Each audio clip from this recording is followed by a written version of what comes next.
Hey everyone, and welcome to This Explainer. Today, we're unpacking a really fascinating analysis of modern emotional fragility and resilience. We're going to take a hard, totally unfiltered look at how society currently deals with pain, struggle, and growth.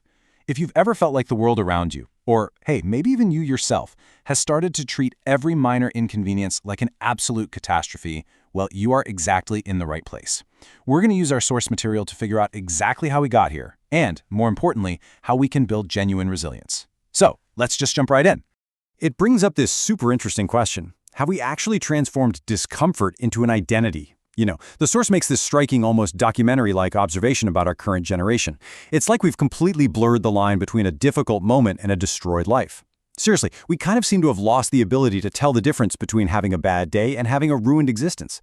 The big question we really need to keep in the back of our minds throughout this explainer is this: have we literally started using our suffering as the main thing that defines us? Okay, let's dive into this. Section 1. The Identity Trap. This is what happens when pain becomes who you are. We've honestly reached a point where everyday frustration is increasingly treated as this deep, profound trauma. Like, an obstacle isn't just a hurdle to jump over anymore. Suddenly it's viewed as a definitive reason to just stop entirely. But look, there is a massive difference between simply feeling pain and living for it. Feeling pain? That's just an unavoidable reality of being human. Every single one of us is going to face loss. We'll lose opportunities, relationships, money, and yeah, even past versions of ourselves. But living for it? That means remaining emotionally paralyzed for years. It's when your pain stops being just something you experienced and literally becomes your entire identity. It's when a person presents themselves to the world purely through their past wounds. They get so busy feeding the past that they completely stop building a future. So, what is the antidote here? Well, it all comes down to emotional maturity. And our source clearly defines this, not as achieving some state of permanent happiness, because that's impossible, but as understanding that you cannot control everything that happens to you. What you can completely control is the posture you assume towards what happens. Look, life never promised us constant emotional stability. It never promised a life totally without fear or frustration. True maturity is accepting that reality and consciously choosing how you stand in the face of it. Which brings us to Section 2, the reality of growth. Or simply put, evolution requires pressure. If life never promised us comfort, we have to fundamentally rewire how we view discomfort. Discomfort isn't a bug in the system, it is the system. There's this severe disconnect in modern society right now between what we want and what we actively avoid. People desperately say they want the harvest, the result, the transformation, the evolution, right? But deep down, they absolutely refuse the planting, the process, the discipline, the discomfort. They want to change their lives while fiercely holding on to the exact behaviors that keep their lives exactly the same. And honestly, it is quite simply a mathematical impossibility. And this requires a harsh but really necessary reality check. Section 3, the price of transformation. Small choices, massive consequences. Most people don't actually ruin their lives with massive, catastrophic decisions. Destruction usually happens quietly, right in the shadows of our daily routines, through what the source calls micro-permissions. These are those tiny little negotiations we make with ourselves every single day. Today I won't study. Today I won't train. Today I deserve to rest. I'll just leave it for tomorrow. Individually, these phrases seem so incredibly harmless, don't they? But when you stack these specific micro-permissions day after day, week after week, they form an invisible prison. You wake up years later, look around, and realize you're trapped in the exact same place you were. And it's all because of these quiet, daily surrenders. So the crucial point is, the world doesn't reward intention, it rewards action. It really doesn't matter how beautiful your dreams are or how pure your intentions might be. If you're constantly negotiating with your own discipline, absolutely nothing changes. The world only responds to the physical steps you take, not the plans you keep neatly tucked away in your head.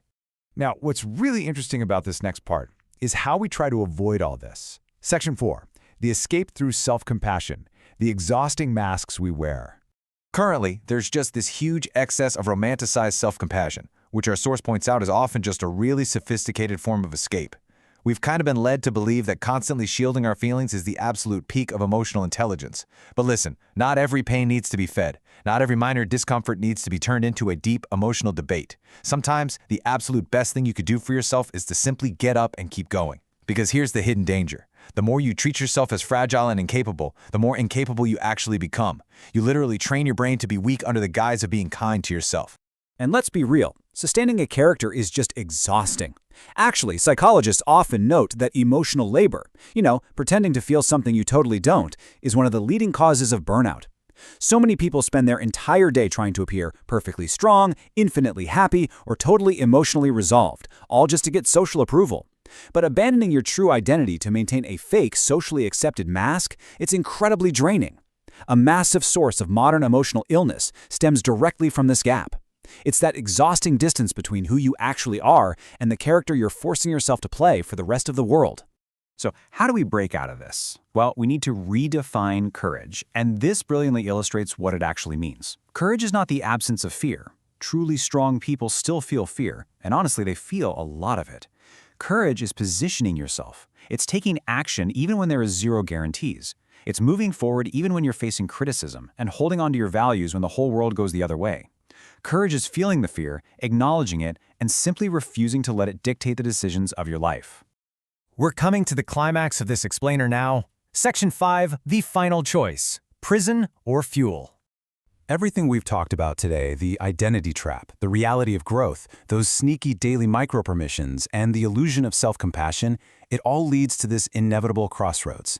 You can choose pain as an excuse. That means remaining trapped in suffering and using the injustices and failures of your past as a permanent justification for stagnation. Or you can choose pain as fuel. You can take that exact same difficult experience and use it to forge strength, to adapt, and to grow. Life forces this choice upon absolutely everyone, no matter what. While some people transform their suffering into a lifelong excuse, others transform it into their greatest strength.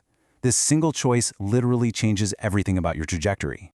And that brings us to the final, unavoidable question that life will always ask you, regardless of what you've been through. What are you going to do now? Are you going to build a prison, or are you going to build an engine? I'll leave you to think about that.